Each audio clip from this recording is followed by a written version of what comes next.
இன்றைக்கி நம்ம பார்க்க போகிறது டெக்குவா. டெக்குவா வந்து இந்த மாதிரி கோதுமை மாவில் செய்வாங்க. இது வந்து இந்த டெக்குவாண்ட பலகாரம் வந்து கோதுமை மாவு, மண்டவெல்லம், பொரிக்கிறதுக்கு எண்ணெய் இருந்தால் போதும், செஞ்சிடலாம். இது வந்து வடநாட்டில் வந்து இது சேட்டு பூஜைன்னு ஒரு பூஜை, சூரிய பகவானுக்கு செய்கிற பூஜை. அந்த பூஜையை சாயங்காலம் சூரியனுக்கும் மறுநாள் காலையில் உதயமாகிற சூரியனுக்கும் பூஜை செஞ்சு இந்த பிரசாதத்தை வச்சு பூஜை முடிப்பாங்க. அந்த மாதிரி பூஜைக்கு யூஸ் பண்ண நம்ம நாட்டில் எப்படி பொங்கல் பிரசாதமோ அதே மாதிரி தான் இது வடநாட்டில் இது பிரசாதம். தீபாவளி, பொங்கல் எல்லாத்துலேயுமே செய்வாங்க. செஞ்சு ஸ்டோர் பண்ணி வச்சுட்டு வர்றவங்க போகிறவங்க, வீட்டுக்கு வர்றவங்க யார் கொடுக்கணுமோ, மகளுக்கு மருமகளுக்கு யார் கொடுக்கணும் செய்யணும் அந்த மாதிரிலாம் கொடுத்து விடுவாங்க. வர்றவங்களுக்கெல்லாம் கொடுப்பாங்க. டிஃபனில் 1 2 கொடுத்து டீ கொடுப்பாங்க. அந்த மாதிரி இதை யூஸ் பண்ணுவாங்க. அப்புறம் எங்கேயாவது ட்ராவலுக்கு போனால் கூட இதை கொண்டு போகலாம். ஏன்னா இது வந்து 2 மாதம் ஆனாலும் கூட கெடாது. இது மாதிரி இருக்குது. இது வந்து பாருங்கள், உள்ளே சாஃப்டாக இருக்குது. இந்த மாதிரி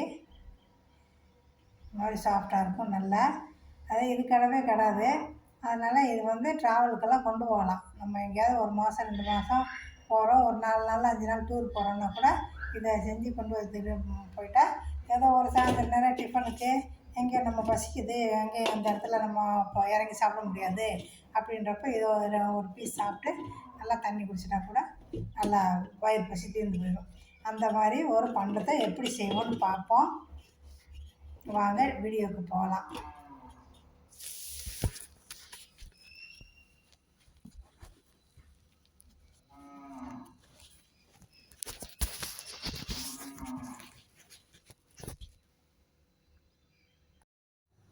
இப்போ டெக்குவாக்காக வேண்டி மாவை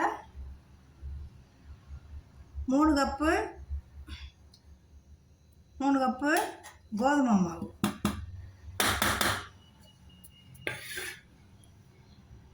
இப்போது மண்டவெல்லம் கரைக்கிறதுக்காக வேண்டி இதில் ஒரு 1/2 கிளாஸ் தண்ணி ஊற்றி இப்போ மண்டவெல்லம் கரைக்கிறதுக்கு இதில் 1.5 கப்பு மண்டவெல்லம் இதை அடுப்பில் வச்சுட்டு வர்றேன். 1/2 கப்பு தேங்காய் துருவல், 3 கப்பு கோதுமை மாவுக்கு 1/2 கப்பு ரவை, 4 ஏலக்காய் பொடி செஞ்சது. ஏலக்காய் பொடி நம்ம தோல் எடுத்துருவோம். 1 ஸ்பூனு எள். இப்போ இதெல்லாம் நல்லா கலந்துக்கிடுவோம்.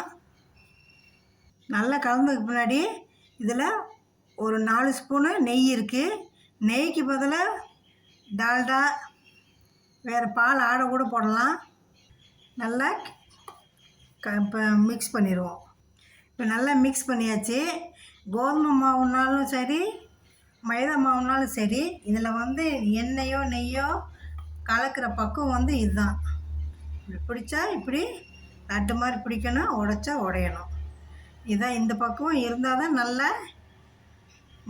நல்லா வறுத்து எடுத்துக்கும் போது நல்லா மெதுவாக இருக்கும். இப்போ நம்ம இந்த மண்டவெல்லத்தை பால் காய்ச்சினதை நம்ம இப்படி ஊற்றுவோம்.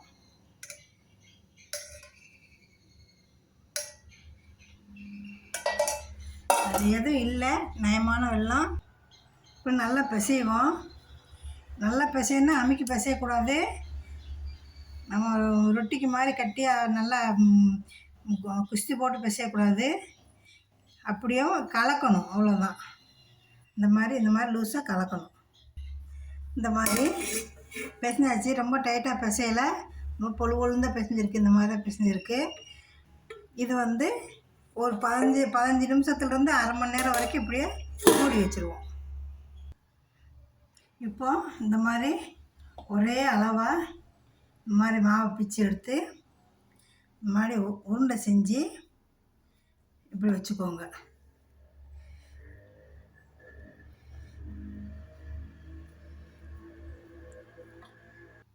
இப்போ இந்த மாதிரி உருண்டையில் உருட்டி வச்சுட்டு இப்போ இதை நம்ம வடை மாதிரி தட்டி இப்படி இது இந்த சைட்லெல்லாம் உடையத்தான் செய்யும். ஏன்னா நம்ம இதில் குறையா தண்ணி ஊற்றிருக்கோம். அதுக்காக நிறையா தண்ணி ஊற்றினா ஹார்டாயிரும். இதை வச்சுட்டு இந்த மாதிரி அல்லது இந்த மாதிரி அச்சில் போட்டு இப்படி அமுக்கி கீழே வச்சுட்டு கூட இந்த மாதிரி இப்படி அமுக்கி எடுத்து நம்ம ஒரு பேட்டர்னை செஞ்சு வச்சுக்கிடுவோம். இந்த மாதிரி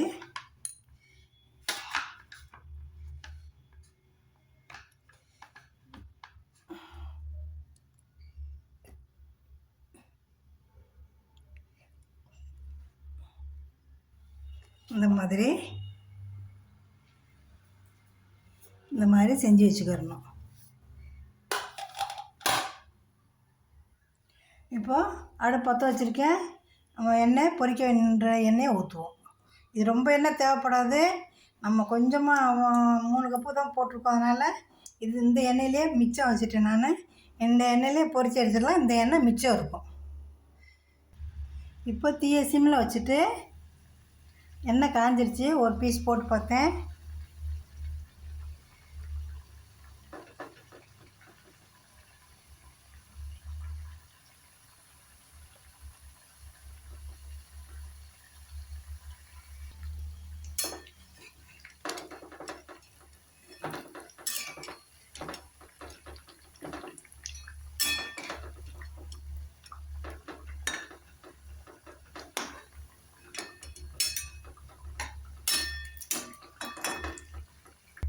இப்போது அந்த கலர் வந்துருச்சு.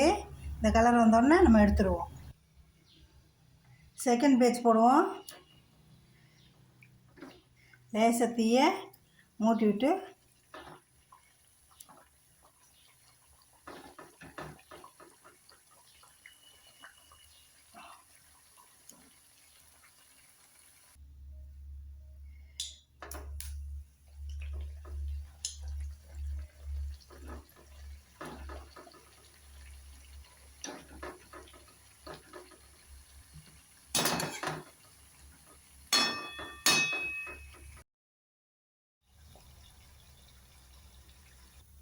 இது கடைசி பேட்ச்சு. ஸ்டவ்வை ஆஃப் பண்ணிடுவோம். இந்த மாதிரி பூரா பொரித்து எடுத்தாச்சு. இதை இப்படியோ நல்லா ஆற விட்டு ஒரு கண்டெய்னரில் ஸ்டோர் பண்ணிட்டா இது 1 மாதம் வரைக்கும் கெடாது. அவங்க சொல்லுவாங்க நம்ம அதிரசத்தை அரிசியோட டெக்குவா சொல்லுவாங்க. நம்ம இதை சொல்லலாம் கோதுமையோட அதிரசம்னு கூட சொல்லலாம். இப்போ பாருங்கள், ஊற்றின எண்ணெய் காவாசி எண்ணெய் தான் செலவாயிருக்கு. கோதுமை மாவுக்கு எண்ணெய் பிடிக்காது.